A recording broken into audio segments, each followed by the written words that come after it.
नमस्कार दोस्तों, आपका स्वागत है साहित्य एंड मेडिकल टॉक्स में। आज हम बात करेंगे बहुत ही चर्चित साहित्य गुनाहों का देवता धर्मवीर भारती के द्वारा। ये एक ऑडियो बुक है, अगर आपको अच्छा लगे तो कमेंट करके ज़रूर बताइए। भारतीय साहित्य संग्रह। इस उपन्यास के नए संस्करण पर 2 शब्द लिखते समय मैं समझ नहीं पा रहा हूँ कि क्या लिखूँ। अधिक से अधिक मैं अपनी हार्दिक कृतज्ञता उन सभी पाठकों के प्रति व्यक्त कर सकता हूँ जिन्होंने इसकी कलात्मक अपरिपक्वता के बावजूद इसको पसंद किया है। मेरे लिए इस उपन्यास का लिखना वैसा ही रहा जैसे पीड़ा के क्षणों में पूरी आस्था से प्रार्थना करना, और इस समय भी मुझे ऐसा लग रहा है जैसे मैं वह प्रार्थना मन ही मन दोहरा रहा हूँ। बस। धर्मवीर भारती। अगर पुराने ज़माने की नगर देवता की और ग्राम देवता की कल्पनाएं आज भी मान्य होती तो मैं कहता कि इलाहाबाद का नगर देवता जरूर कोई रोमांटिक कलाकार होगा। ऐसा लगता है कि इस शहर की बनावट, गठन, जिंदगी और रहन सहन में कोई बंधे बंधाए नियम नहीं, कहीं कोई कसाव नहीं। हर जगह एक स्वच्छंद खुलाव, एक बुखरी हुई सी अनियमितता है। बनारस की गलियों से भी पतली गलियां और लखनऊ की सड़कों से भी चौड़ी सड़कें, यॉर्कशायर और ब्राइटन के उपनगरों के मुकाबला करने वाले सिविल लाइंस और दलदलों की गंदगी को मात करने वाले मोहल्ले। मौसम में भी कहीं कोई सम नहीं, कोई संतुलन नहीं। सुबह मलेजी, दोपहरी अंगारे तो शामें रेशमी।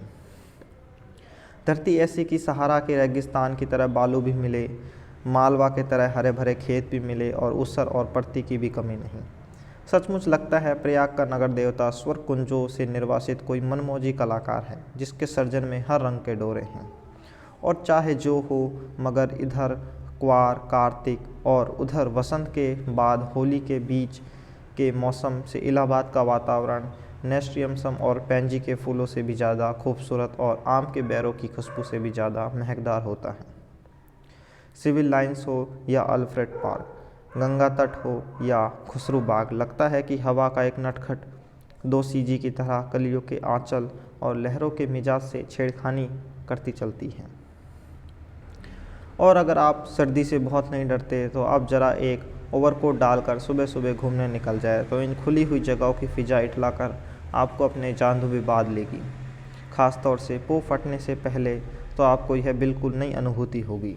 वसंत के नए नए मौसमी फूलों के रंग से मुकाबला करने वाली हल्की सुनहली बाल सूर्य की उंगलियां सुबह की राजकुमारी के गुलाबी वक्ष पर बिखरे हुए भौराले गेसों को धीरे धीरे हटाती जाती है और क्षितिज पर सुनहली तरुणाई बिखर पड़ती है।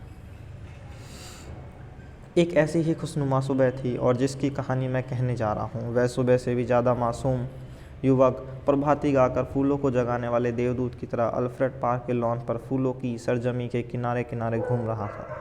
कत्थई स्वीट पी के रंग को पश्मीने का लंबा कोट जिसका एक कॉलर उठा हुआ था और दूसरे कॉलर में सरों की एक पत्ती बटन होल में लगी हुई थी, सफ़ेद मक्खन जीन की पतली पैंट और पैरों में सफ़ेद जरी की पोसावरी सैंडलें, भरा हुआ गोरा चेहरा और ऊंचे चमकते हुए माथे पर झूलती हुई एक रूखी भूरी लट।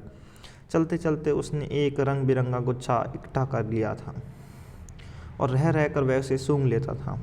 पूरब के आसमान की गुलाबी पंखुड़ियाँ बिखरने लगी थी और सुनहले पराग की एक बौछार सुबह के ताज़ा फूलों पर बिछ रही थी। अरे सुबह हो गई, उसने चौंक कर कहा और पास की एक बेंच पर बैठ गया। सामने से एक माली आ रहा था। क्यों जी, लाइब्रेरी खुल गई? अभी नहीं बाबूजी, उसने जवाब दिया। फिर वह संतोष से बैठ गया और फूलों की पंखुड़ियाँ नोच कर नीचे फेंकने लगा। ज़मीन पर बिछाने वाली सोने की चादर परतों पर परतें बिछाती जा रही थी और पेड़ों की छायाओं का रंग गहराने लगा था। उसकी बेंच के नीचे फूलों की चुनी हुई पत्तियां बिखरी थी और उसके पास सिर्फ एक फूल बाकी रह गया था। हल्के फालसई रंग के उस फूलों पर गहरे बैंगनी डोरे थे। हेलो कपूर, सहसा पीछे से किसी ने कंधे पर हाथ रखकर कहा। यहाँ क्या झक मार रहे हो सुबह सुबह? उसने मुड़कर पीछे देखा। आओ ठाकुर साहब, आओ बैठो यार, लाइब्रेरी खुलने का इंतज़ार कर रहा हूँ।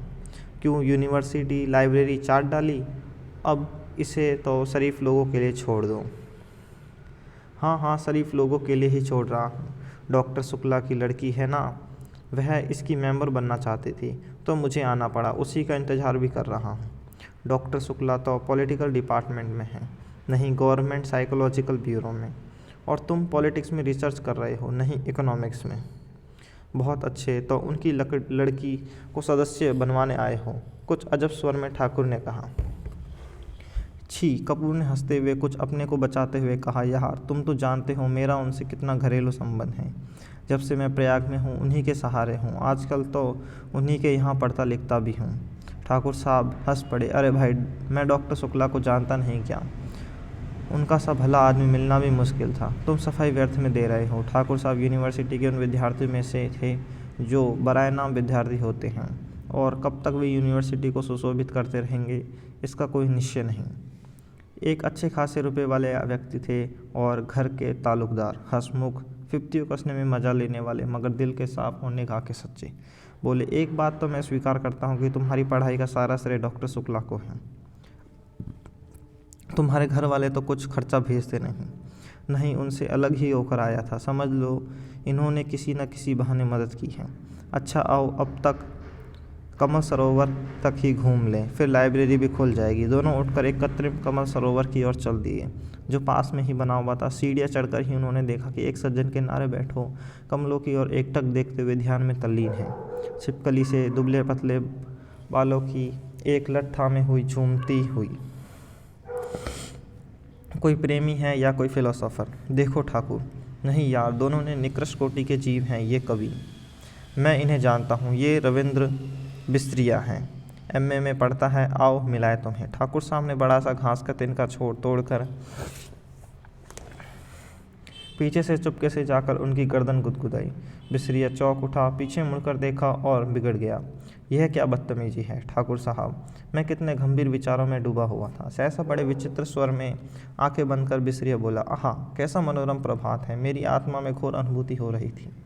कपूर बिस्त्रिया की मुद्रा पर ठाकुर साहब की और देखकर मुस्कुरा और इशारों में बोला, है यार सगल की चीज़, छेड़ो यार।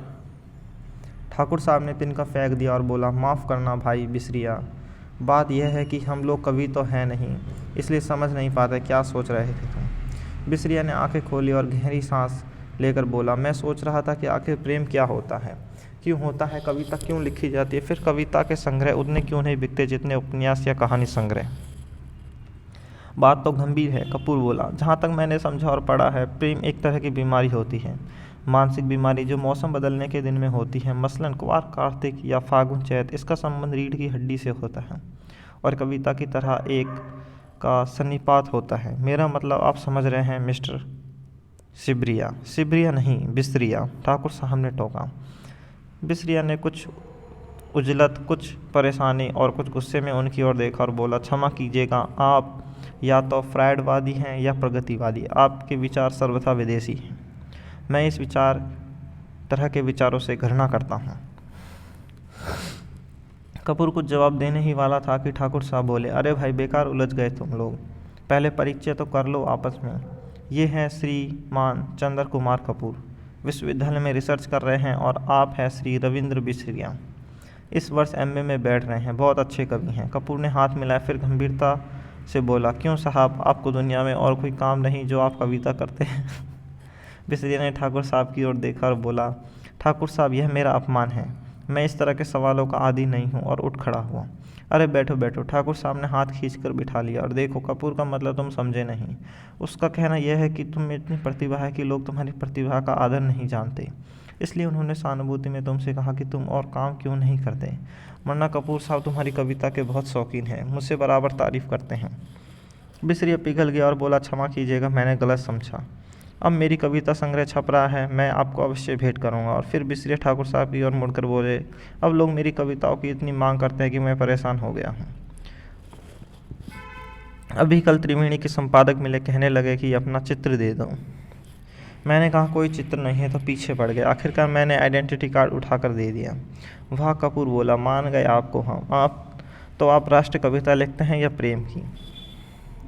जब जैसा अवसर हो, ठाकुर साहब ने जड़ दिया। वैसे तो यह वॉर फ्रंट का कवि सम्मेलन, शराबबंदी कॉन्फ्रेंस का कवि सम्मेलन, शादी ब्याह का कवि सम्मेलन, साहित्य सम्मेलन का कवि सम्मेलन, सभी जगह बुलाए जाते हैं, बड़ा यश है इनका। बिस्त्रिया ने प्रशंसा से मुग्ध होकर देखा, और मगर फिर एक गर्व का भाव मुंह पर लाकर गंभीर हो गया। कपूर थोड़ी देर चुप रहा, फिर बोला, तो कुछ लोग हम लोगों को भी सुनाइए ना।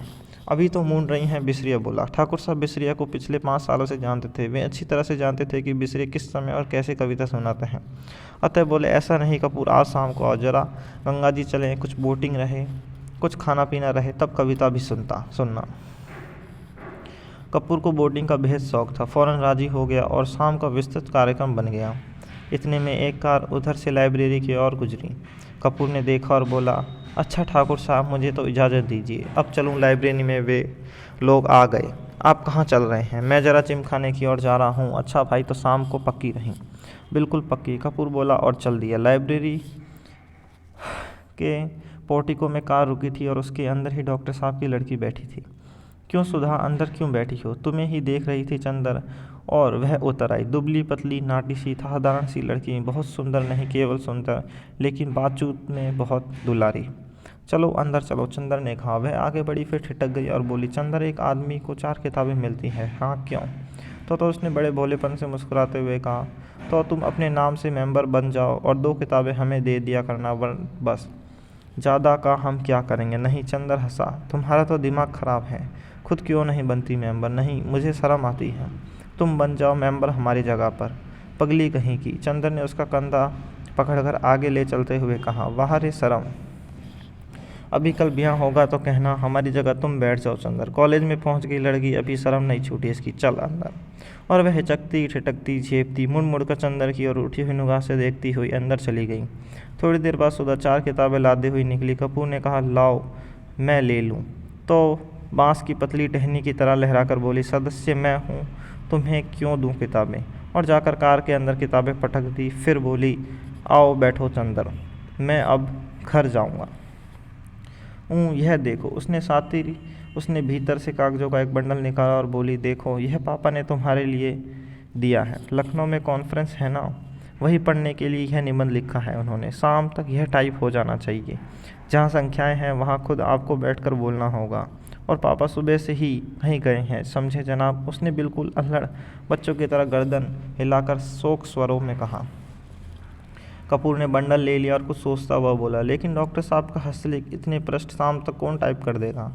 इसका भी इंतजाम है। और अपने ब्लाउज में से एक पत्र निकालकर चंदर के हाथ में देती हुई बोली, यह कोई पापा की पुरानी ईसाई छात्रा है, टाइपिस्ट है। इसके घर में मैं तुम्हें पहुंचा देती हूँ। मुखर्जी रोड पर रहती है यह, उसके यहाँ टाइप करवा लेना, यह खत उसे दे देना। लेकिन अभी मैंने चाय नहीं पी है, समझ गए? अब तुम सोच रहे होंगे कि इसी बहाने सुधा तुम्हें चाय भी पिला देगी। सो मेरा काम नहीं है जो मैं चाय पिलाऊं, पापा का काम है यह। चले आओ। चंदर जाकर भीतर बैठ गया और किताबें उठाकर देखने लगा। अरे, 4 कविताओं की किताबें उठा लाई, समझ में आएंगे तुम्हारे। क्यों सुधा? नहीं, चिढ़ाते हुए सुधा बोली, तुम कहो, मैं तुम्हें समझा दूँ। इकोनॉमिक्स पढ़ने वाले क्या जाने साहित्य। अरे मुखर्जी रोड पर ले चलो ड्राइवर। चंदर बोला, इधर कहाँ चल रहे हो? नहीं, पहले घर चलो। सुधा बोली, चाय पी लो तब जाना। नहीं, मैं चाय नहीं पीऊँगा। चंदर बोला, चाय नहीं पीऊँगा? वाह वाह। सुधा की हंसी में दूधिया बचपन छलक उठा। मुँह तो सूखकर गोभी हो रहा है, चाय नहीं पियेंगे जी। बंगला आया तो सुधा ने महाराज जी से चाय बनाने के लिए कहा। चंदर को स्टडी रूम में बैठाकर प्याले निकालने के लिए चल दी। वैसे तो यह घर, यह परिवार चंदर कपूर का अपना हो चुका था। जब से वह अपनी माँ से झगड़कर प्रयाग भाग आया था पढ़ने के लिए, यहाँ आकर बीए में भर्ती हुआ था। कम खर्च के ख्याल से चौक में कमरा लेकर रहता था। तभी डॉक्टर शुक्ला उसके सीनियर टीचर थे, उसकी परिस्थितियों से अवगत थे। चंदर को अंग्रेजी बहुत ही अच्छी थी और डॉक्टर शुक्ला उससे अक्सर छोटे छोटे लेख लिखवाकर पत्रिकाओं में भिजवाते थे। उन्होंने कई पत्रों के आर्थिक स्तंभ का काम चंदर को दिलवाया था। उसके बाद चंदर के लिए डॉक्टर शुक्ला का स्थान अपने संरक्षक और पिता से भी ज़्यादा हो गया था। चंदर शर्मीला लड़का था और बेहद शर्मीला। कभी उसने यूनिवर्सिटी के वजीफे के लिए कोशिश भी ना की थी, लेकिन जब बीए में वह सारी यूनिवर्सिटी में सर्वप्रथम आया, तब स्वयं इकोनॉमिक्स विभाग में उसे यूनिवर्सिटी के आर्थिक प्रकाशनों का वैतनिक संपादक बना दिया गया। एमए में भी वह सर्वप्रथम आया। उसके बाद उसने रिसर्च ले ली। उसके बाद डॉक्टर शुक्ला यूनिवर्सिटी से हटकर ब्यूरो में चले गए। अगर सच पूछा जाए तो उसके सारे करियर का श्रेय डॉक्टर शुक्ला को था, जिन्होंने हमेशा उसकी हिम्मत बढ़ाई और उसको अपने लड़के से भी बढ़कर माना। अपनी सारी मदद के बावजूद डॉक्टर शुक्ला ने उससे इतना अपनापन बनाए रखा कि कैसे धीरे धीरे चंदर सारी गैरियत खो बैठा, वह उसे खुद नहीं मालूम। यह बंगला, इसके कमरे, इसके लॉन, इसकी किताबें, इसके निवासी, सभी कुछ जैसे उसके अपने थे। सभी का उसने जाने कितना जिम्मे का संबंध था।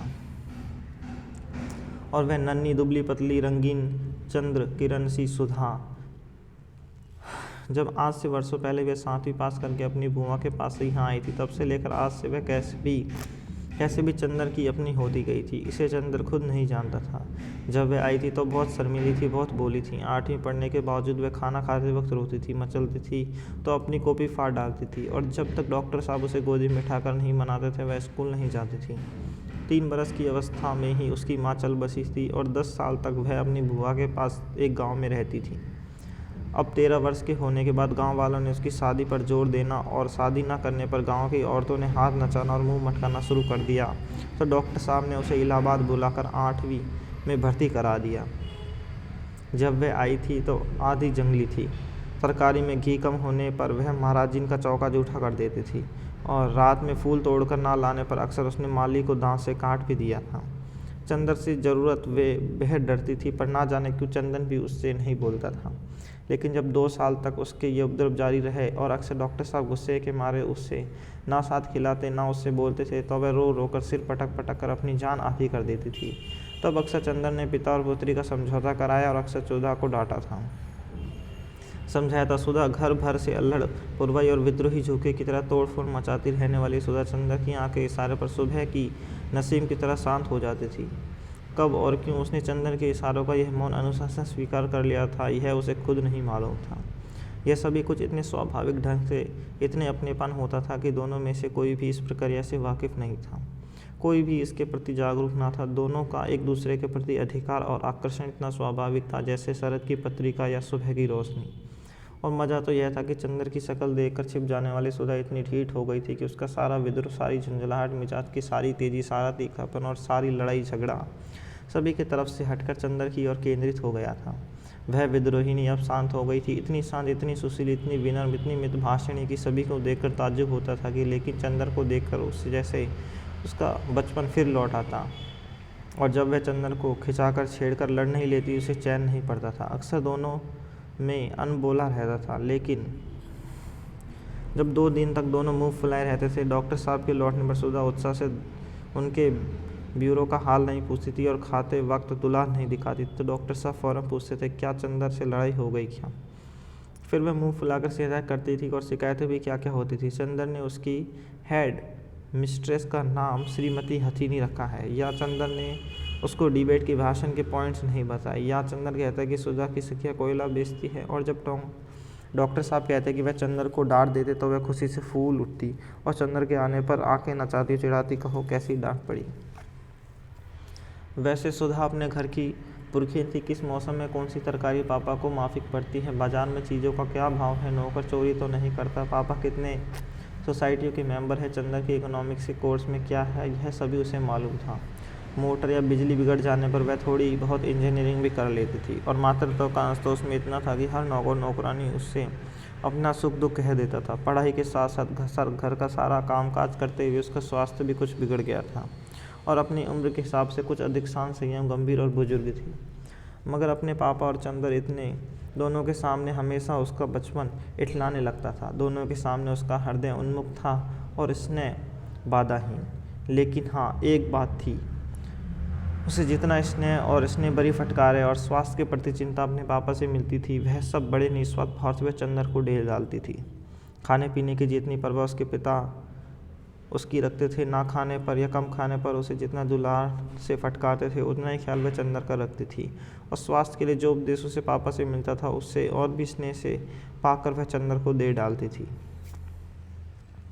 चंदर के बजे खाना खाता है, वहाँ से जाकर घर पर कितनी देर पढ़ता है, रात को सोते वक्त दूध पीता है या नहीं, इन सब का लेखा जोखा उसे सुधा को देना पड़ता। और जब कभी उसके खाने पीने में कोई कमी रह जाती तो सुधा की डांट खानी पड़ती थी। पापा के लिए सुधा भी बच्ची थी, और स्वास्थ्य के मामले में सुधा के लिए चंदर अभी बच्चा था। कभी कभी तो सुधा का स्वास्थ्य चिंता इतना ज़्यादा हो जाती थी कि चंदर बेचारा, जो खुद तंदुरुस्त और घबरा उठता था। एक बार सुधा ने कमाल कर दिया, उसकी तबीयत खराब हुई। डॉक्टर ने उसे लड़कियों का एक टॉनिक पीने के लिए बताया। इम्तिहान में जब चंदर कुछ दुबला सा हो गया तो सुधा अपनी बची हुई दवा ले आई और लगी चंदर से जिद करने की, पियो इसे। जब चंदर ने इसे किसी अखबार में उसका विज्ञापन दिखाकर बताया कि लड़कियों के लिए है, तब कहीं जाकर उसकी जान बची। इसलिए जब आज सुधा ने चाय के लिए कहा तो उसकी रूह कांप गई, क्योंकि जब कभी सुधा चाय बनाती थी तो प्याले के मुंह तक दूध भरकर उसमें 2-3 चम्मच चाय का पानी डाल देती थी, मगर उसने ज़्यादा स्ट्रॉन्ग चाय की मांग की तो उसे खालिस दूध ही पीना पड़ता था। और चाय के साथ फल और मेवा और खुदा जाने क्या क्या। उसके बाद सुधा का इस तरह ना खाने पर सुधा का गुस्सा और उसके बाद की लंबी चौड़ी मनोहारी सबसे चंदर बहुत घबराता था। लेकिन जब सुधा उसे स्टडी रूम में बिठाकर जल्दी से चाय बना लाई और उसे मजबूर होना पड़ा और बैठे बैठे निहायत बेबसी से उसने देखा कि सुधा ने प्याले में दूध डाला, उसके बाद थोड़ी सी चाय डाल दी। उसके बाद अपने प्याले में चाय डालकर और 2 चम्मच दूध डालकर आप ठेठ से पीने लगे और बेतकल्लुफ़ी से दूधिया चाय का प्याला चंदर के सामने खिंचा कर बोली, पीजिए, नाश्ता आ रहा है। चंदर ने चाय प्याले को अपने सामने रखा और उसे चारों ओर घुमाकर देख रहा था, किस किस तरह से उसे चाय का अंश मिल रहा था। जब सभी की ओर से प्याले में क्षीर सागर नजर आया तो उसने हार कर प्याला रख दिया। क्यों पीजिए क्यों नहीं, सुधा ने अपना प्याला रख दिया।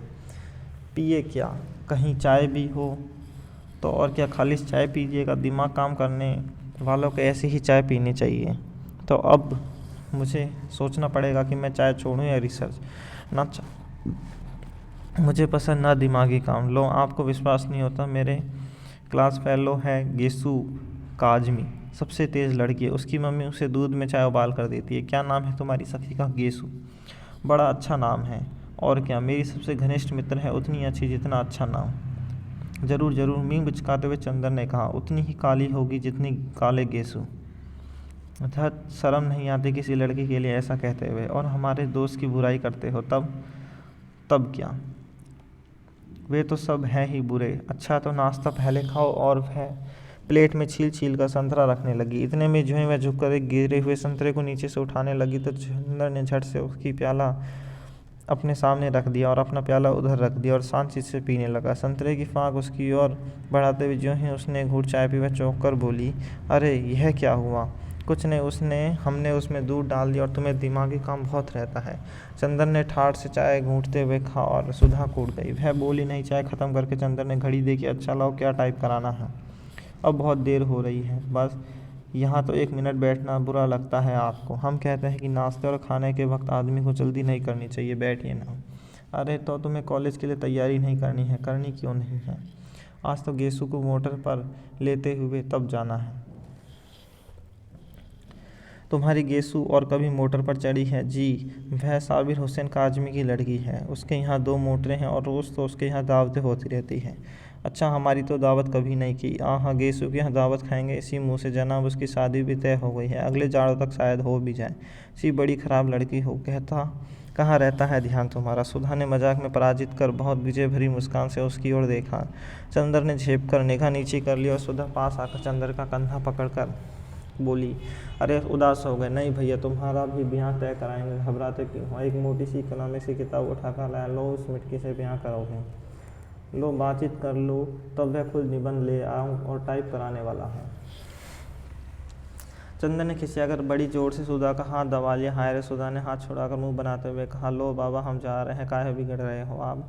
और वह चली गई। डॉक्टर साहब का लिखा हुआ निबंध उठा लिया और बोली, लो, यह निबंध की पांडुलिपि। उसके बाद चंदर की ओर बड़े दुलार से देखते हुए बोली, शाम को आओगे ना? अच्छा, हम परेशान नहीं करेंगे, तो चुपचाप पढ़ना। तब रात को पापा आ जाए तो उन्होंने निबंध की प्रतिलिपि देकर चले जाना। नहीं, आज शाम को मेरी दावत है ठाकुर साहब के यहाँ, तो उसके बाद आ जाना। और देखो, अब फरवरी आ गई है, मास्टर ढूंढ दो हमें।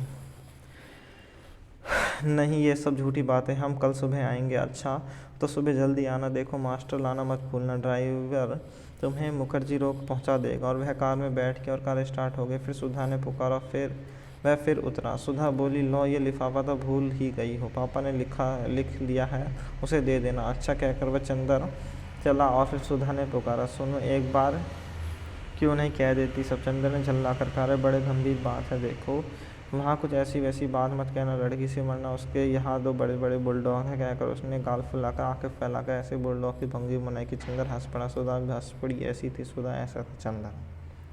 सिविल लाइन्स के एक उजाड़ हिस्से में एक पुराने से बंगले के सामने आकर मोटर रुकी। बंगले का नाम था रोज लान, लेकिन सामने के कंपाउंड में जंगली घास उग रही थी। गुलाब के फूलों के बजाय आते में मुर्गी के पंख बिखरे हुए थे। रास्ते पर भी घास उग रही थी और फाटक पर, जिसके बाद एक खंभे पर कॉर्निश टूट चुकी थी। बजाय लोहे के दरवाजे के 2 अंडे बांस लगे हुए थे और फाटक को एक और छोटी सी लड़की का नाम पटल लगा था, जो कभी काला हो रहा था, लेकिन जिसे धूल, बरसात, हवा ने चितक भरा बना दिया था। चंदर मोटर से उतरकर उस बोर्ड पर लिखे हुए अजमिटे सफ़ेद अक्षरों को पढ़ने की कोशिश कर रहा था, और जाने जिसका मुंह देखकर सुबह उठा था उसे सफलता भी मिल गई। उस पर लिखा था कि AFD क्रूज। उसने जेब से लिफाफा निकाला और पता मिलाया। लिफाफे पर लिखा था कि मिस पीटरी क्रूज, यही बंगला है। उसे संतोष हुआ। और उसने ड्राइवर से कहा। ड्राइवर ने हॉर्न दिया, लेकिन किसी के बाहर आना तो दूर, एक मुर्गा जो हाथ में कुड़कुड़ा रहा था। उसने मुड़कर बड़े संदेह और त्रास के चंदर की ओर देखा और उसके बाद पंख फड़फड़ाते चीखते हुए जान छोड़कर भागा। बड़ा मनहूस बंगला है, यहाँ आदमी रहते हैं या प्रेत? कपूर ने ओप कर कहा, और ड्राइवर से बोला, जाओ तो हम अंदर जाकर देखते हैं। अच्छा हुजूर, सुधा बीबी से क्या कह देंगे? कह देना पहुंचा दिया। कार मुड़ी और कपूर बांस फांद कर अंदर पहुंचा।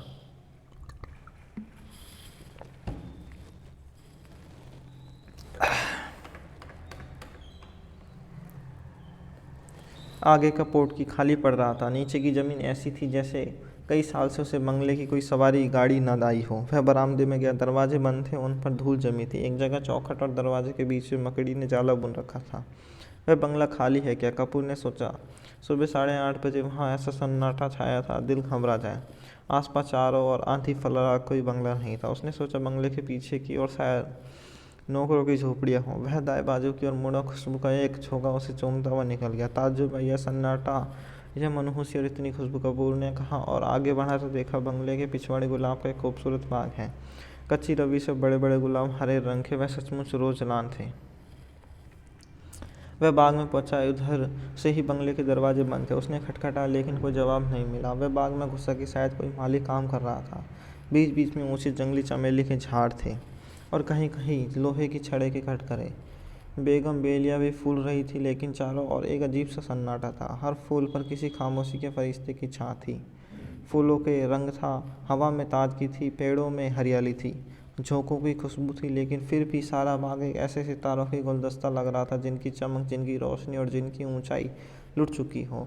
लगता है जैसे बाग का मालिक मौसमी रंगीनी भूल गया हो।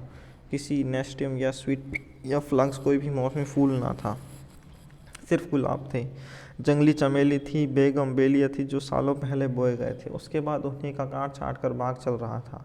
बागबानी में कोई नवीनता, मौसम का उल्लास ना था। चंदर फूलों का बेशौकीन था। उसने सूखने के लिए उसने दरिया किनारे के बजाय अल्फ्रेड पार्क चुना था, क्योंकि पानी की लहरों के बजाय उसे फूलों के बाग के रंग और सौरभ की लहरों से बेहद प्यार था।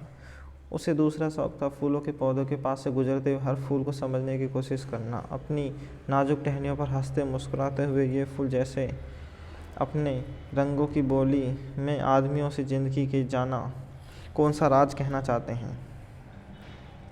और ऐसा लगता है जैसे हर फूल के पास अपना व्यक्तिगत संदेश है, जिसे वह अपने दिल से पंखुड़ियों में आहिस्ते से सहेज कर रखे हुए था। कुछ सुनने वाला मिले और वह अपनी दास्तां कह जाए। पौधे की ऊपरी फुनगी पर मुस्कुराता हुआ आसमान की तरफ मुँह किए हुए है गुलाब, जो रात पर सितारों की मुस्कुराहट चुपचाप पीता रहा, और यह अपने मुँह की पंखुड़ी के होठों से जाने क्यों खिलखिलाता ही जा रहा था। जाने इसे कौन सा रहस्य मिल गया था। और वह एक नीचे वाली टहनी में आधा झुका हुआ गुलाब, झुकी हुई पलकों से पंखुड़ी और दोहरे मखमली तार सी उसकी डंडी। यह गुलाब जाने क्यों उदास है। और यह दुबली पतली लंबी सी नाजुक कली, जो बहुत सावधानी से हरा आंचल लपेटे है और प्रथम ज्ञात यौवन की तरह लाज में जो समटी ही चली जा रही थी, लेकिन जिसके यौवन की गुलाबी लपटें साथ हरे पर्दे में से झिलकी ही पड़ती है और फारस के शहजादे जैसे शान से खिला हुआ पीला गुलाब। उस पीले गुलाब के पास आकर चंदर रुक गया और झुककर देखने लगा। कातिने पुनों से चांद के झरने वाले अमृत को पीने के लिए व्याकुल किसी सुकुमार भाविक परी के फैले हुए अंजलि के बराबर बड़ा सा वह फूल जैसे रोशनी बिखेर रहा था। बेगम बेलिया के कुंज से छन कर आने वाली तोता पंखी धूप ने जैसे उस पर ध्यानपात की तरह खुशनुमा हरियाली बिखेर दी थी। चंदर ने सोचा उसे तोड़ लें, लेकिन हिम्मत ना पड़ी। वह चौंका ही उसे सूंघ ही लिया था। सूंघने के इरादे उसने हाथ बढ़ाया ही था कि किसी ने पीछे से गरज कर कहा, here you are, I have cut red headed today. यह तुम हो, आज तुम्हें मौके पर पकड़ पाया हूँ। और उसके बाद किसी ने अपने दोनों हाथों में जकड़ लिया, उसकी गर्दन पर सवार हो गया। वह उछल पड़ा और अपने को छुड़ाने की कोशिश करने लगा। पहले तो वह कुछ समझ नहीं पाया। अजब रहस्यमयी है यह बंगला। एक अव्यक्त भय और एक सिरहन में उसका हाथ पांव ढीले हो गए, लेकिन उसने हिम्मत करके अपना एक हाथ छुड़ा लिया और मुड़कर देखा तो एक कमज़ोर बीमार सा पीली आंखों वाला गोरा उसे पकड़े हुए है। चंदर ने दूसरे हाथ को फिर पकड़ने की कोशिश करता हुआ हाँफता हुआ बोला अंग्रेजी में, रोज़ रोज़ यहाँ से फूल गायब होते थे। मैं कहता था कौन ले जाता है। हो वह हाँफता जा रहा था। आज मैंने पकड़ा तुम्हें। रोज़ चुपके से चले जाते थे। वह चंदर को कस कर पकड़े था, लेकिन उस बीमारी गोरे की सांस जैसे छूटे जा रही थी। चंदर ने उसे झटका देकर धकेल दिया। डांट कर बोला, क्या मतलब है तुम्हारा? पागल है क्या? खबरदार जो हाथ बढ़ाया अभी ढेर कर दूंगा तुझे, गोरा सुअर। उसने अपनी आस्तीनें चढ़ाई। वह धक्के से सिरे गिर गया। धूल झाड़ते उठ बैठा और बड़ी ही रोनी आवाज़ में बोला, कितना जुल्म है, कितना जुल्म है। मेरे फूल भी तुम चुरा ले गए और मुझ पर इतना हक भी जता रहे हो। तुम्हें धमकाऊं भी ना। अब तुम मुझसे लड़ोगे। तुम जवान हो, मैं बूढ़ा हूँ। हाय रे, मैं सचमुच। जैसे वह रोने लगा हूँ। चंदर ने उसका रोना देखा और उसका सारा गुस्सा हवा हो गया। हंसी रोककर बोला, गलतफहमी है जनाब, मैं बहुत दूर रहता हूँ। मैं चिट्ठी लेकर मिस्टर कूल से मिलने आया था। उसका रोना नहीं रुका। तुम बहाने बनाते हो। अगर मैं विश्वास नहीं करता तुम मारने की धमकी देते हो। अगर मैं कमज़ोर ना होता तो मैं पीस कर खा जाता और तुम्हारी खोपड़ी को चलकर फेंक देता, जैसे तुमने मेरे फूल फेंके होंगे और फिर तुम्हें गाली दी। मैं उठकर अभी नाले में फेंक दूंगा। बाप रे, दौड़ो दौड़ो, मुझे मार डाला। पामी टॉमी, अरे दोनों खुद में मर गए। उसने डर के मारे चीखना शुरू किया। क्या है बैठे, क्यों चिल्ला रहे? बाथरूम के अंदर से किसी ने चिल्ला कर कहा। अरे मार डाला इसने, दौड़ो दौड़ो। झटके से बाथरूम का दरवाजा खुला। गाउन पहने हुए एक लड़की दौड़ती हुई चंदर को देखकर रुक गई। क्या है? उसने डांट कर पूछा। कुछ नहीं, शायद पागल मालूम होता है। जब संभाल कर बोलो, यह मेरा भाई है। वो कोई भी हो, मैं डिस्क्रूज से मिलने आया था। मैंने आवाज़ दी तो कोई नहीं बोला। मैं बाग में घूमने लगा, इतने में इसने मेरी गर्दन पकड़ ली। यह बीमार और कमज़ोर है, वरना अभी गर्दन दबा देता। गौरव उस लड़की के आते फिर तनकर खड़ा हो गया। दांत पिसकर बोला, अरे मैं तुम्हारे दांत तोड़ दूंगा, बदमाश कहीं का। चुपके आया और गुलाब तोड़ने लगा। मैं चमेली के झाड़ के पीछे छिपा देख रहा था। अभी मैं पुलिस बुलाती हूँ। तुम देख रहे हो बर्टी, इसे मैं फ़ोन करती हूँ। लड़की ने डांटते हुए कहा, अरे भाई मैं डिस्क्रूज से मिलने आया हूँ, मैं तुम्हें नहीं जानती। झूठा कहीं का, मैं मिस्टर कूज हूँ। देखिए तो यह कर। लड़की ने वह खत खोला और पढ़ा। एकदम से उसने आवाज़ बदल ली। छी बर्टी, तुम किसी दिन पागल खाने जाओगे। आपको डॉक्टर शुक्ला ने भेजा है। तुम तो मुझे बदनाम करा डालोगे। उसकी शक्ल और भी रोनी हो गई। मैं नहीं जानता था। उसने और भी घबरा कर कहा, माफ़ कीजिएगा। लड़की ने बड़े मीठे स्वर में कहा, साफ हिंदुस्तानी में कहा, मेरे भाई का दिमाग ज़रा ठीक नहीं रहता। जब से इसकी पत्नी की मौत हो गई है, इसका मतलब ये नहीं है कि किसी भले आदमी की इज्जत उतार ले। चंदर ने बिगड़ कर कहा, देखिए बुरा मत मानिए, मैं इसकी ओर से माफ़ी मांगती हूँ। आइए चंदर, चलिए। उसने चंदर का हाथ पकड़ लिया और उसके हाथ बेहद ठंड था। वह नहाकर आ रही थी। उसके हाथ की उस तुरसार स्पर्श से चंदर सिर उठा और उसने हाथ झन्नाटा कर कहा, अफसोस आपका हाथ तो बर्फ़ है। लड़की चौंक गई। वह सचेत हो गई और बोली, अरे शैतान तुम्हें ले जाए बर्टी, तुम्हारे पीछे मैं गाउन में भाग आई। और गाउन के दोनों कॉलर पकड़कर उसने अपनी खुली गर्दन ढकने का प्रयास किया और फिर अपनी पोशाक पर लज्जित होकर भागी। अभी तक गुस्से के मारे चंदर ने उस पर ध्यान ही नहीं दिया था, लेकिन उसने देखा कि वह 23 बरस की दुबली पतली तरुणी है। लहराता हुआ बदन, गले तक कटे हुए बाल, एंग्लो इंडियन होने के बावजूद गोरी नहीं है। चाय की तरह हल्की पतली भूरी और तुलसिया भागते वक्त ऐसी लग रही थी जैसे कोई छिलकती हुई चाय।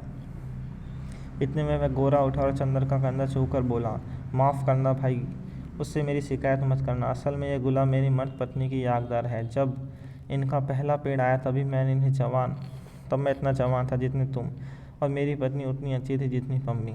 कौन पम्मी? यह मेरी बहन प्रिमिला डिक्रूज। ओह, कब मरी आपकी पत्नी? माफ़ कीजिएगा, मुझे भी मालूम नहीं था। हाँ, मैं बड़ा अभागा हूँ, मेरा दिमाग कुछ ख़राब है। देखिए, कहकर उसने झुककर अपनी खोपड़ी चंदर के सामने कर दी और खुद गिड़गिड़ा कर बोला, पता नहीं कौन मेरे फूल चुरा ले जाता है। अपनी पत्नी की मृत्यु के बाद 5 साल से मैं इन फूलों को संभाल रहा हूँ। हाय रे, मैं जाइए, पम्मी बुला रही है। पिछवाड़े के सहन का बीच का दरवाज़ा खुल गया था। पम्मी कपड़े पहनकर बाहर झाँक रही थी। चंदर आगे बढ़ा और गोरा मुड़कर अपने गुलाब और चमेली की झाड़ी में खो गया। चंदर गया और कपड़े कमरे में पड़े हुए एक सोफ़ा पर बैठ गया। पम्मी टॉयलेट कर चुकी थी और हल्की फ्रांसीसी खुशबू से महक रही थी, शैम्पू से धुले हुए रूखे बाल जो मचले पड़ रहे थे। खुशनुमा आसमानी रंग का एक पतला चिपका हुआ सीना ब्लाउज और ब्लाउज पर एक फ्लेनेल का फुटप्रिंट जिसकी 2 गॉलिस कमर, छाती और कंधे पर चिपके हुए थे। होठों पर एक हल्की लिपस्टिक झलक मात्र थी और गले पर एक बहुत गहरा पाउडर जो बहुत नज़दीक से ही मालूम होता था। लंबे नाखूनों पर हल्के गुलाबी पेंट। वह आई निसंकोच भाव से उसी तरफ से कपूर के बंगले में बैठ गई और बड़ी मुलायम आवाज़ में बोली, मुझे बड़ा दुख है मिस्टर कपूर, आपको बहुत तलबेती उठानी पड़ी, चोट तो नहीं आई? नहीं नहीं, कोई बात नहीं। कपूर का सारा गुस्सा हवा हो गया। कोई भी लड़की निसंकोच भाव से इतनी हमने ऐसे सहानुभूति दिखाए और माफ़ी मांगे तो उसके सामने कौन पानी पानी नहीं हो जाएगा। और फिर वह भी जब उसके होठों में से ना केवल बोली अच्छी लगती, वरन लिपस्टिक भी इतनी प्यारी हो जितनी चंद्र की आदत थी। और चाहे कुछ भी क्यों ना हो, कम से कम वह इतनी तरह अच्छी जान सकता था कि नारी जाति से व्यवहार करते समय कहाँ पर कितनी ढील देनी चाहिए और कितना कसना चाहिए, कब सहानुभूति से उन्हें झुकाया जा सकता है, कब आकर। इस वक्त जानना था कि लड़की से वह जितनी सहानुभूति चाहे ले सकता था अपने अपमान के हट जाने के तौर पर। इसलिए कपूर साहब बोले, लेकिन मिस ट्रिकुज, आपके भाई बीमार होने के बावजूद बहुत मजबूत है और गर्दन पर जैसे अभी तक जलन हो रही है और सचमुच मैं बहुत शर्मिंदा हूँ। देखो कपूर। और कॉलर हटाकर उसने गर्दन पर अपनी बर्फीली उंगलियां रख दी और लाइए लोशन मल दूँ मैं। धन्यवाद धन्यवाद, इतना कष्ट ना कीजिए, आपकी उंगलियां गंदी हो जाएगी, कपूर ने बड़ी शालीनता से कहा। पम्मी के होठों पर हल्की सी मुस्कुराहट, आंखों में एक हल्की सी लौज और वक्ष पर एक हल्का सा कंपन दौड़ गया। यह वाक्य कपूर ने चाहे शरारत में कहा हो, लेकिन कहा इतने शांत तो संयम स्वरों से कि पम्मी कुछ प्रतिवाद भी ना कर सकी। और फिर 6 बरस से 60 बरस तक का कौन ऐसी स्त्री जो अपनी रूप की प्रशंसा पर बेहोश ना हो जाए। अच्छा लाइए, वह स्पीच कहाँ है जो मुझे टाइप करनी है, उसने विषय बदलते हुए कहा। ये लीजिए, कपूर ने दे दी।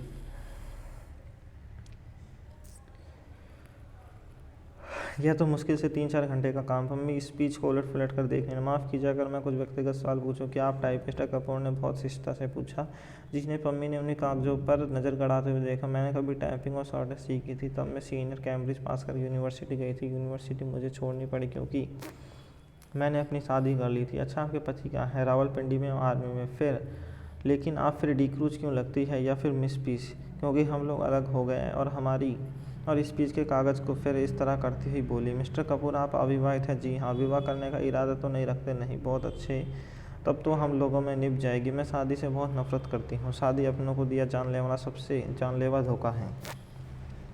लेकिन ये मेरे भाई हैं ना, कैसे पीले बीमार से हैं। ये पहले बड़े तंदुरुस्त और टेनिस में प्रांत अच्छे खिलाड़ी में से एक थे। एक भी सबकी दुबली पत्ती भावुक लड़की से इन्होंने शादी कर ली। उसे बेहद प्यार करते, सुबह शाम दोपहर रात कभी उसे अलग नहीं होने देते। हनीमून के लिए उसे लेकर सैलिंग में। वह लड़की बहुत कला प्रिय थी, बहुत अच्छा नाचती थी, बहुत अच्छा गाती थी, खुद गीत लिखती थी। वह गुलाब का बाग उसी बनवाया था। इन्हीं के बीच में दोनों बैठकर घंटों गुजार देते थे। कुछ दिनों बाद दोनों में झगड़ा हो गया। क्लब में बाल डांस था। उस दिन वह लड़की बहुत अच्छी लग रही थी, बहुत अच्छी। डांस के वक्त उनका ध्यान डांस की तरफ कम था, अपनी पत्नी की तरफ ज़्यादा। इतने आवेश में उसकी उंगली जोर से दबा दी कि वह चीख पड़ी और सभी उन लोगों की ओर देखकर हंस पड़े। वह घर आई और बहुत बिगड़ कर बोली, आप नाच रहे थे या टेनिस का मैच खेल रहे थे? मेरा हाथ था टेनिस का रैकेट। इस बात पर बर्टी बिगड़ गई। उस दिन से जो इन दोनों में खटकी तो फिर कभी ना बनी। धीरे धीरे वह लड़की एक सर्जन को प्यार करने लगी। बर्टी को इतना सदमा हो कि वह बीमार पड़ गया, लेकिन बर्टी को तलाक नहीं दिया। उस लड़की से कुछ कहा भी नहीं और उस लड़की ने सर्जन से प्यार जारी रखा। लेकिन बीमारी में बर्टी ने की बहुत सेवा की। बर्टी अच्छा हो गया। उसके बाद उसको एक बच्ची हुई, उसे भी उसी में वह मर गई। हालांकि हम लोग जानते हैं कि वह बच्ची उस सार्जन की, लेकिन बर्टी को यकीन नहीं होता कि वह सार्जन से प्यार करती थी। वह कहता है कि वह एक दूसरे को प्यार करती होती तो मेरी इतनी सेवा कैसे कर सकती थी भला। उसी बच्ची का नाम बर्टी ने रोज़ रख दिया। उसे लेकर दिन भर उन्हें गुलाब के पेड़ों के बीच बैठा करता, जैसे अपनी पत्नी को लेकर बैठा था। 2 साल वो बच्ची को सामने काट लिया और वह मर गई। तब से बर्टी का दिमाग ठीक नहीं रहता। खैर जाने दीजिए, आइए अपना काम शुरू करें। चलिए चंदर के स्टडी रूम में चलिए, चंदर बोला और पम्मी के पीछे पीछे चल दिया। मकान बहुत बड़ा था, पुराना अंग्रेजों के ढंग पर सजा हुआ था। बाहर से जितना पुराना गंदा नजर आता था, उतना ही अंदर से आलीशान सुथरा। ईस्ट इंडिया कंपनी के ज़माने की छाप थी अंदर। यहाँ तक कि बिजली लगने के बावजूद अंदर पुराने बड़े बड़े हाथ से खींचे जाने वाले पंखे लगे हुए थे। 2 कमरों को पार कर के वे स्टडी रूम में पहुँचे। बहुत बड़ा सा कमरा जिसके चारों तरफ अलमारियों में किताबें सजी हुई थी। चारों कोनों में से 4 मेजें लगी हुई थी। जिनमें कुछ बस्ट और कुछ तस्वीरें स्टैंड के सहारे रखी हुई थी। एक अलमारी के नीचे खाने के टाइपराइटर रखा था। पम्मी ने बिजली जला दी और टाइपराइटर खोलकर साफ करने लगी। चंदर घूमकर किताबें देखने लगा। एक कोने में कुछ मराठी किताबें रखी थी। उसे बड़ा ताज्जुब हुआ। अच्छा पम्मी, और माफ़ कीजिए मिस डिक्रूज। नहीं, आप मुझे पम्मी पुकार सकते हैं। मुझे यही नाम अच्छा लगता है। हाँ, क्या पूछ रहे थे आप? क्या मराठी भी जानती हैं? नहीं, मैं तो नहीं, मेरे नाना जी जानते थी। क्यों, आपको डॉक्टर शुक्ला ने हम लोगों के बारे में कुछ नहीं बताया? नहीं, कपूर ने कहा। अच्छा, ताज्जुब है पम्मी बोलकर। अपनी ट्रेनरी डिक्रूज के नाम सुना है कि हाँ डिक्रूज, उन्होंने कौशाम्बी की खुदाई करवाई थी। वह तो बहुत बड़े पुरातत्ववेत्ता थे। कपूर ने कहा। हाँ, वही। वह मेरे सगे नाना थे और वह अंग्रेज नहीं थे, मराठा थे। उन्होंने मेरी नानी से शादी कर ली थी, जो एक कश्मीरी ईसाई महिला थी। उनके कारण भारत में उन्हें ईसाईयत अपनानी पड़ी। यह मेरे नाना का ही मकान है। अब हम लोगों को मिल गया है। डॉक्टर शुक्ला के दोस्त मिस्टर श्रीवास्तव बैरिस्टर हैं ना, वे हमारे खानदान के अटॉर्नी थे। उन्होंने और डॉक्टर शुक्ला ने यह जायदाद हमें दिलवाई। इसलिए मशीन तो ठीक हो गई। उसने टाइपराइटर में कार्बन और कागज़ लगाकर कहा, लाइए निबंध। इसके बाद घंटे भर तक टाइपराइटर रुकाने। कपूर ने देखा कि यह लड़की जो व्यवहार में इतनी सरल स्पष्ट है, फैशन में इतनी नाजुक और शौकीन है, काम करने में उतनी ही मेहनती और तेज भी। उसकी उंगलियां मशीन की तरह चल रही थी, तेज इतने कि 1 घंटे में उसने लगभग आधी पांडुलिपि टाइप कर डाली। ठीक है, 1 घंटे बाद उसने टाइपराइटर बंद कर दिया। बगल में बैठे हुए कपूर की ओर झुककर कहा, अब थोड़ी देर आराम।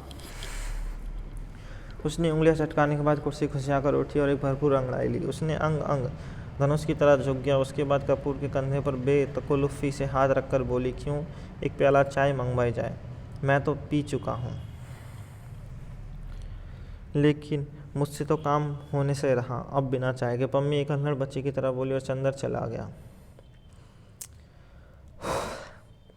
कपूर ने टाइप किए हुए कागज उठाया और कलम निकाल कर उनकी गलतियाँ सुधारने लगी। चाय पीकर थोड़ी देर में पम्मी वापस आई और बैठ गई। उसने एक सिगरेट केस कपूर के सामने किया। धन्यवाद, मैं सिगरेट नहीं पीता। अच्छा, ताज्जुब है, आपकी इजाज़त हो तो मैं सिगरेट पी लूँ? क्या आप सिगरेट पीती हैं? छी, पता नहीं क्यों औरतों को सिगरेट पीना मुझे भी नापसंद है।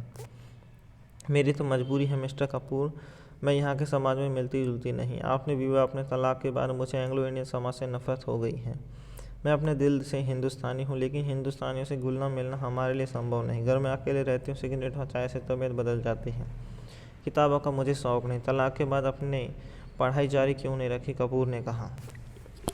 मैंने कहा ना, मैं किताबों का मुझे शौक़ नहीं बिल्कुल। पम्मी बोली, और मैं अपने को आदमियों से घुलने मिलने के लायक नहीं पाती। तलाक के बाद साल भर तक मैं अपने घर में बंद रही। मैं और बर्टी से बात करने का मौका मिला। बर्टी मेरा भाई, वह भी बीमार और बूढ़ा, कहीं कोई तकल्लुफ़ की गुंजाइश नहीं। अब मैं हर एक से बेतकल्लुफ़ से बात करती हूँ तो कुछ लोग मुझ पर हंसते हैं, तो कुछ लोग मुझे सभ्य समाज के लायक नहीं समझते। कुछ लोग उसका गलत मतलब निकालते हैं। इसलिए मैंने अपने को अपने बंगले में ही कैद कर लिया है। अब आप ही हैं। आज पहली बार मैंने देखा आपको। मैं समझती ही नहीं कि आपसे कितना दुराव रखना चाहिए। अगर आप भले मानस न होते तो आप इसका गलत मतलब निकाल सकते थे। अगर यही बात हो तो कपूर हंसकर बोला, संभव है मैं भले मानस बनने के बजाय गलत मतलब निकालना ज़्यादा पसंद करूं, तो संभव है मैं मजबूर होकर आपसे भी ना मिलूं। पम्मी गंभीरता से बोली, नहीं मिस डिक्रूज, नहीं, आप पम्मी कहिए, डिक्रूज नहीं। पम्मी सही, आप गलत ना समझे, मैं मजाक कर रहा था। कपूर बोला। उसने इतनी देर में समझ लिया था कि यह साधारण ईसाई छोकरी नहीं है। इतने में बर्टी लड़खड़ाया हुआ आया, हाथ में धूल भरा खरपा लिए ये आया और चुपचाप खड़ा हो गया। अपनी धुंधली पीली आंखों से एकटा कपूर को देखने लगा। कपूर ने कुर्सी खिसिया दी और कहा कि आइए। पम्मी उठी और बर्टी के कंधे पर एक हाथ रखकर उसे सहारा देकर कुर्सी पर बैठा दिया। बर्टी बैठ गया और आंखें बंद कर ली।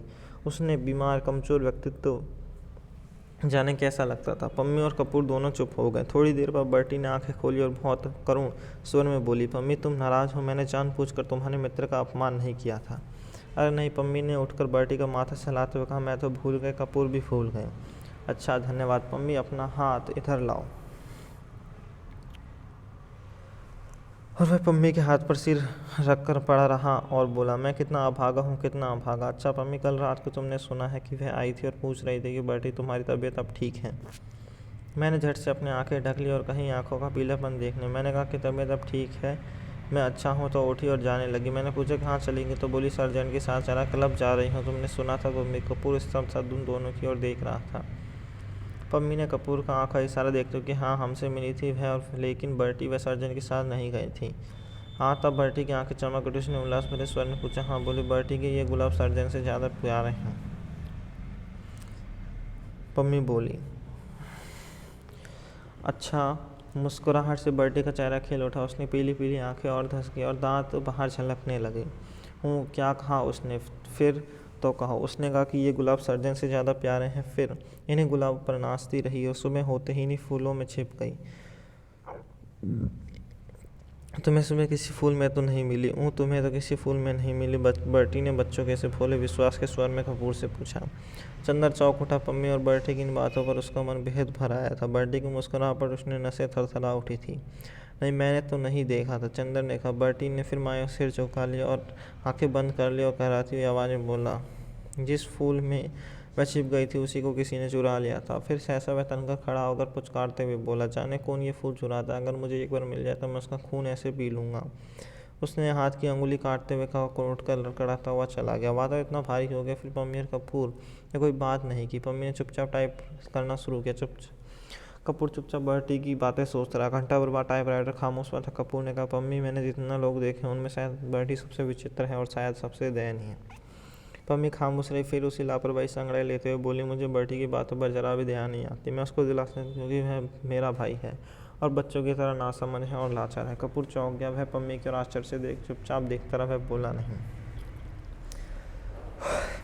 क्यों तुम्हें ताज्जुब क्यों नहीं होता? पम्मी ने कुछ मुस्कुरा कहा लेकिन मैं सच कहती हूँ तो वह बहुत गंभीर हो गई। मुझे जरा तरस नहीं आता इस पागल पर। क्षण भर बाद चुप रहे। फिर जैसे बहुत ही तेज़ी से बोली तुम जानते हो उसके फूल को चुराता है मैं उसके फूल तोड़कर फेंक देती हूँ। मुझे शादी से नफरत है। शादी के बाद होने वाले आपसे धोखाबाजी से नफरत है और उस धोखेबाजी के मारे झूठ मूठ की याद और बेईमानी के पागलपन से नफरत है। और यह गुलाब के फूल क्यों मूल्यवान है? इसलिए ना कि बर्टी की ज़िंदगी की इतनी बड़ी ट्रेजेडी गुथी हुई है।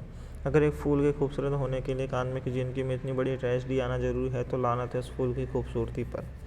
मैं उससे नफरत करती हूँ इसलिए मैं किताबों से नफरत करती हूँ। ये कहानी लिखने के लिए कितनी कहानियों की ट्रेजेडी बर्दाश्त करनी होती है।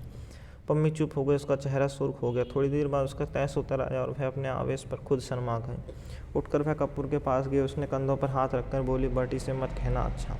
कपूर ने सिर हिलाकर स्वीकृति दी और कागज समेट कर खड़ा हुआ। पम्मी ने उसके कंधों पर हाथ रखकर उसे अपनी ओर घुमाकर कहा देखो पिछले 4 साल से मैं अकेली थी, किसी दोस्त का इंतजार कर रही थी। तुम आए और दोस्त बन गए तो अब अक्सर आना। अच्छा। कपूर ने गंभीरता से कहा। हाँ डॉक्टर शुक्ला से मेरा अभिवादन कहना। कभी यहाँ ज़रूर आए। आप कभी चलिए, वहाँ उनकी लड़की है, आप उनसे मिलकर खुश होंगी। पम्मी उसके साथ फाटक पर पहुंची तो देखा कि बर्टी एक चमेली के झाड़ में टहनी हटा कर कुछ ढूंढ रहा था। पम्मी को देखकर उसने तुम्हें याद है वह चमेली के झाड़ में तो नहीं छुपी थी। कपूर ने पता नहीं क्यों जल्दी पम्मी को अभिवादन की ओर चल दिया। उसे बर्टी को देखकर डर लग रहा था। सुधा का कॉलेज बड़ा एकांत और खूबसूरत जगह बना हुआ था। दोनों ओर ऊंची और सी मेड़ और बीच में से कंकड़ की खूबसूरत घुमावदार सड़क। दाईं ओर चने और गेहूं के खेत, बेर और सहतूत के झाड़ और बाईं ओर ऊंचे ऊंचे टीले और ताड़ के लंबे लंबे पेड़। शहर से काफ़ी बाहर देहात का सा नज़ारा और इतना शांत वातावरण लगता था कि कोई उथल पुथल कोई शोरगुल है कि नहीं।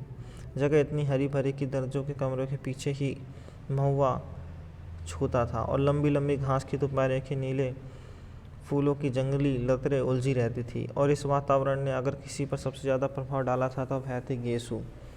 उसे अच्छी तरह मालूम था कि बांस के झाड़ के पीछे किस चीज़ के फूल और पुराने पीपल पर गिलोय की लतर चढ़ी है और वह करौंदे के झाड़ के पीछे एक शाही की मान है। नागफनी की झाड़ के पास एक बार उसने एक लोमड़ी भी देखी थी। शहर के एक मशहूर रईस साबिर हुसैन काज़मी की वह सबसे बड़ी लड़की थी। उसकी माँ जिन्हें उसके पिता आदन से ब्याह कर लाए थे शहर की मशहूर शायरा थी। हालांकि उसका दीवान छुपकर मशहूर हो चुका था। अब अगला पार्ट, सेकंड पार्ट।